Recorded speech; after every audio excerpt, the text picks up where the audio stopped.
Oi, tudo bem?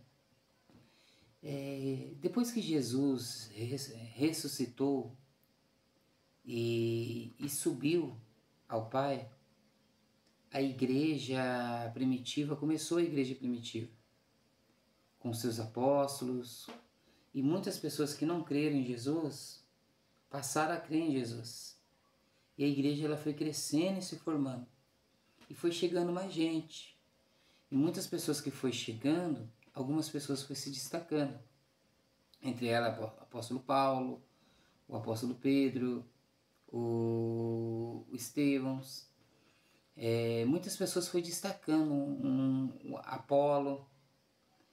E a igreja ela começou a se dividir, sabe? Aquela união, ela começou a se repartir.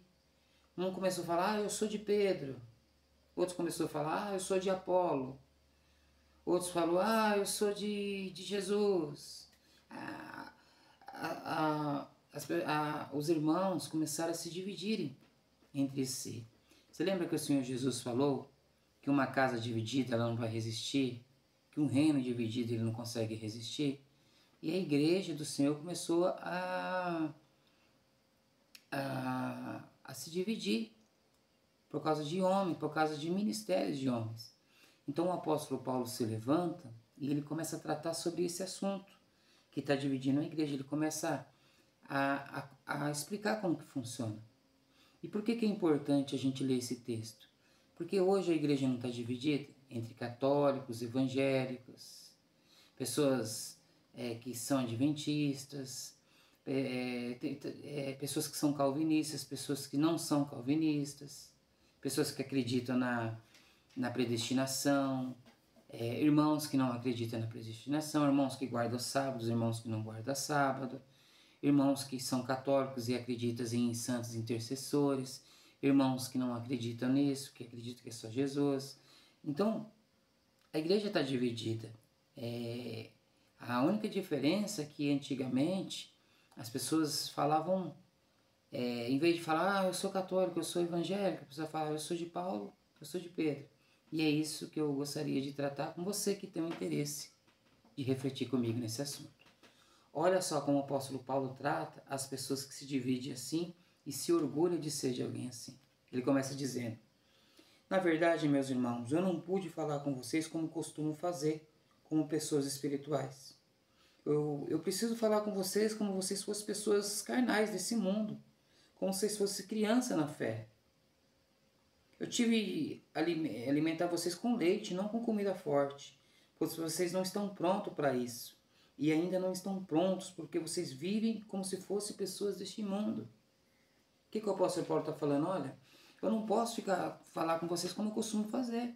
Eu pensei que estava tratando com gente madura, na fé, gente grande, gente espiritual, mas pelo que eu estou vendo aqui, as atitudes, essa divisão de vocês, esse orgulho de se orgulhar de ser de um lado ou do outro, isso é carnalidade. Então, sabe como eu vou tratar vocês? Como criança na fé.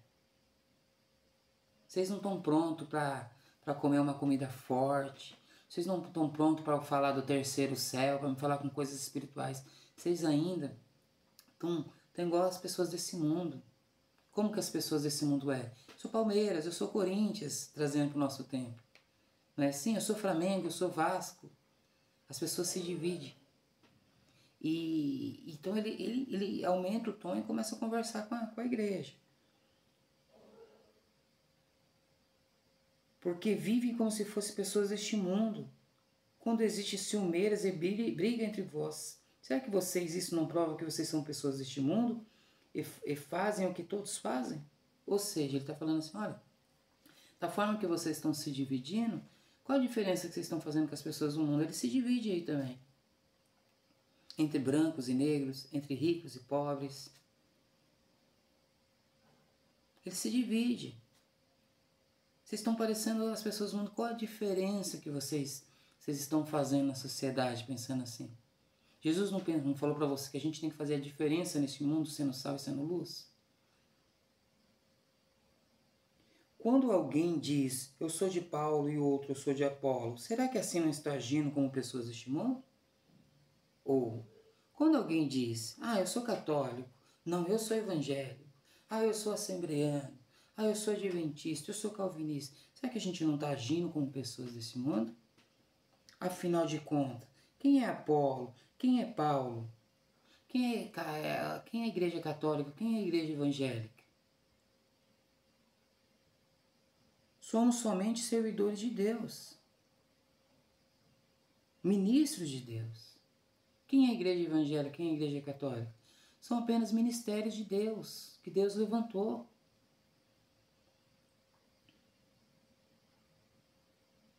E foi por meio de nós que vocês creram no Senhor. Vocês creram por causa de Apolo, vocês creram por causa de Pedro, vocês creram por causa de Paulo. Você aprendeu a servir Jesus segundo o ensinamento da Igreja Católica? Você aprendeu a seguir Jesus segundo o ensinamento da Igreja da Assembleia de Deus? Você aprendeu a servir Jesus segundo o ensinamento das igrejas evangélicas ou da Igreja Adventista? Quem são essas igrejas? São apenas ministérios que Deus levantou.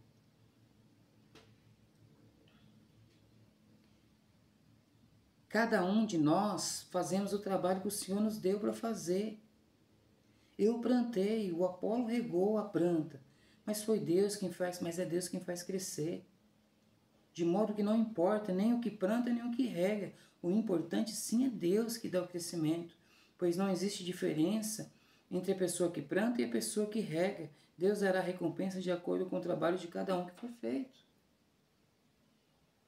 Então, quem é esses ministérios? São apenas instrumentos, né? Um exemplo que eu quero aqui abrir um conjunto. O Ayrton Senna era um grande piloto, mas ele precisava de um carro para correr. Um grande piloto, mas ele sendo um grande piloto, ele precisa de um carro para correr. Então, o que é o carro? O carro não é o piloto, mas ele é um grande instrumento, aonde o piloto vai chegar na linha de chegada. É mais ou menos isso que o apóstolo Paulo está nos ensinando aqui. Pois não existe diferença entre a pessoa que planta e a pessoa que rega. Deus dará recompensa de acordo com o trabalho de cada um que for feito. Pois nós somos companheiros de trabalho e de serviço de Deus, e vocês são o terreno no qual Deus faz o seu trabalho. Aí ele começa a fazer uma analogia, comparando, ele começa a fazer uma comparação, uma alegoria sobre construção civil, para entender essa divisão da igreja e para explicar a recompensa de cada uma. Ele diz assim, vocês são um edifício de Deus. Usando o dom que Deus me deu, eu faço o trabalho de um construtor competente, de um engenheiro. Eu coloco alicerce, eu coloco a sapata e o outro constrói em cima dele. Porém, cada um deve construir com cuidado, porque Deus já pôs Jesus Cristo como o único alicerce e nenhum outro alicerce pode ser colocado. O que ele está querendo dizer aqui? Ele está falando assim, olha como é uma construção civil. Não tem baldrame, não tem colunas.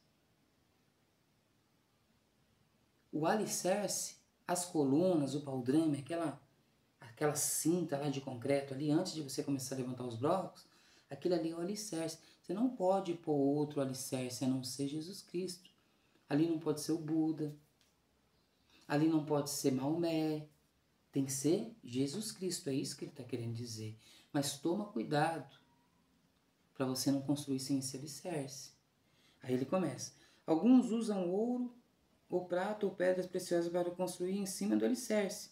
E ainda outros usam madeira, outro capim ou palha. O dia de Cristo vai mostrar claramente a qualidade do trabalho de cada um. Ele está querendo dizer assim, muitas pessoas põem um alicerce e começam a construir. Um exemplo, eu vou fazer um alicerce. Eu vou construir uma padaria ali em cima daquele alicerce. Tem que ter o alicerce. Uma pizzaria. Mas tem que ter o alicerce, porque senão a tempestade vem e derruba. O alicerce é Jesus Cristo. Então, ele fala, uns colocam ouro, outros colocam palha, outros madeira. Mas no dia, Deus vai dar a recompensa a cada um, segundo o seu trabalho. E essas construções que nós vamos fazer vai passar pelo fogo. Um exemplo, a Igreja Católica acredita em Jesus Cristo? É lógico que acredita em Jesus Cristo. Eu aprendi com a Igreja Católica que este é o Cordeiro de Deus que tira o pecado do mundo. Qual que é o alicerce da Igreja Católica? É Jesus Cristo. O que a Igreja Católica constrói em cima daquele alicerce? A Igreja Católica constrói ali santos intercessores, a Maria como intercessora, catecismo. Ela também constrói orfanatos ali em cima do alicerce de Jesus Cristo. Ela constrói missas de sétimo dia. Então, o que a Igreja Católica está construindo ali, para você entender melhor? Em cima do alicerce de Jesus Cristo, ela construiu a sua igreja, a sua forma de ver, a visão da fé dela.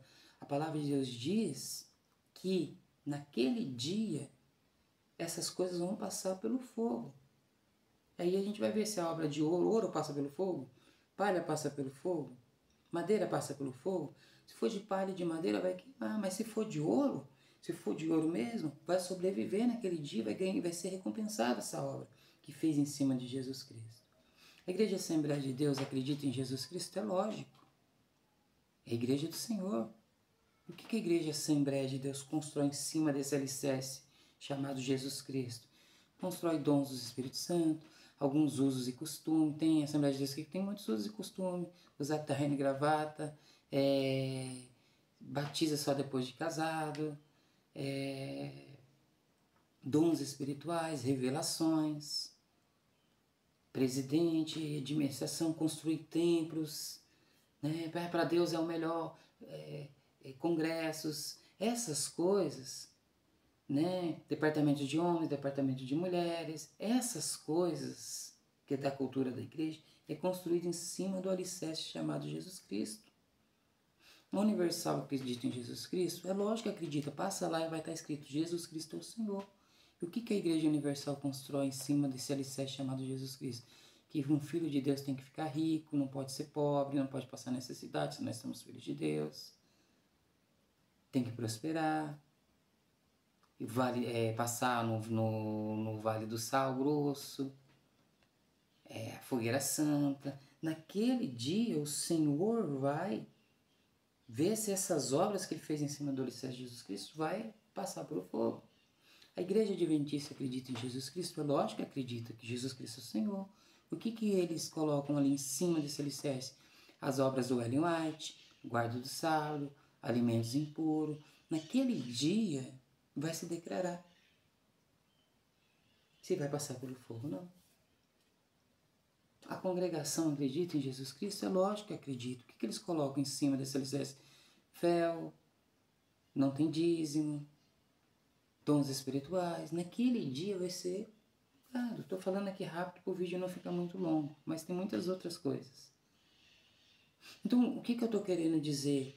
Que essa nossa divisão, eu sou católico, eu sou evangélico, eu sou assembleia, eu sou da Universal, eu sou adventista, eu sou calvinista, eu não sou, isso aí já não é novo, isso aí já começou com os irmãos lá atrás na igreja primitiva. Só que não tinha essa analogia a ministérios, mas assim a pessoas. E o apóstolo Paulo chama isso de gente matura. O importante é Cristo. Aí ele continua aqui, ó. O dia de Cristo vai mostrar claramente a qualidade do trabalho de cada um, pois o fogo daquele dia mostrará o trabalho de cada pessoa, ou cada igreja, ou cada congregação. O fogo vai mostrar e provar a verdadeira qualidade do trabalho. Se aquilo que alguém construir em cima do alicerce resistir ao fogo, então o construtor receberá a recompensa. Mas se o trabalho de alguém for destruído pelo fogo, então esse construtor perderá a recompensa. Porém, ele mesmo será salvo, como se tivesse passado pelo fogo para se salvar. Certamente vocês sabem que são templo de Deus e que o Espírito de Deus vive em vocês. Assim, se alguém destruir o templo de Deus, Deus destruirá essa pessoa, pois o templo de Deus é santo e vocês são templo. Então, o que o Senhor está falando aqui? Olha, o verdadeiro templo de Deus é nós. O verdadeiro templo de Deus somos nós. A igreja somos nós. Então eu posso construir uma igreja. Um exemplo. Eu vou abrir uma igreja. Aí eu vou ver se essa igreja é evangélica ou católica. Eu vou pôr o nome dessa igreja. Jesus Cristo foi ali e já volta. Aí eu falo, o que eu vou construir aqui? Eu quero colocar dízimo. Ah, Jesus comeu peixe com mel, então a gente vai comer peixe com mel. E, aqui vai ter terno e gravata. Ah, não, aqui a gente vai usar chapéu. Eu vou construir em cima do alicerce de Jesus Cristo e vou pregar o Evangelho. E vou ensinar as pessoas assim.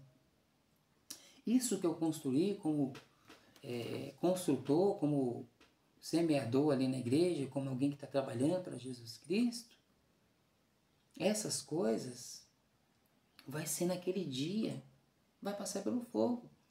E aí a minha recompensa, se valeu, se não valeu, se foi importante ou não foi importante, se ajudou alguém a se salvar ou não, naquele dia vai se declarar. O que nós não podemos ficar é brigando, porque o apóstolo Paulo fala, quem fica se orgulhando de ser isso ou ser aquilo, é menino na fé, é carnal. A nosso orgulho, aquele que se glorie no Senhor, como diz o Senhor lá em Jeremias 9. Não se glorie o sábio na sua sabedoria, não se glorie o forte na sua força, nem o rico na sua riqueza. Mas se glorie nisso, que eu sou o Senhor e faço misericórdia na terra, de geração em geração. Então a gente tem que se orgulhar de ser de Jesus Cristo. Respeitar cada forma. Nós não somos juízes, nós somos observadores da lei de Cristo. Né? Eu, por exemplo, sigo Cristo conforme a igreja evangélica ensina. Eu sou mais parecido com isso. Né? Tem pessoas que seguem Cristo conforme a igreja católica ensina. Tem pessoas que seguem Cristo conforme a igreja Assembleia de Deus ensina. Tem pessoas que seguem a Cristo conforme a igreja Adventista ensina, e está tudo bem. Naquele dia, nós vamos ver se a obra vai passar pelo fogo. Mas nós vamos ser salvos, o apóstolo Paulo falou. O importante é estar trabalhando. Nós não vamos perder a nossa salvação. Mas talvez nós vamos ganhar recompensas e talvez algumas coisas vai ser só trabalho em vão. Mas o importante é que haja salvação. Amém? Deus abençoe, fique com essa palavra. Tentei fazer um vídeo aqui rápido, né? Porque a gente está vivendo dias corridos. Mas espero ter me expressado bem aqui, tá bom? Fique com Deus, Deus abençoe. E quero deixar essa palavra. Eu sou de Paulo, eu sou de Apolo, mas nós somos todos de Cristo. Amém? Deus abençoe você.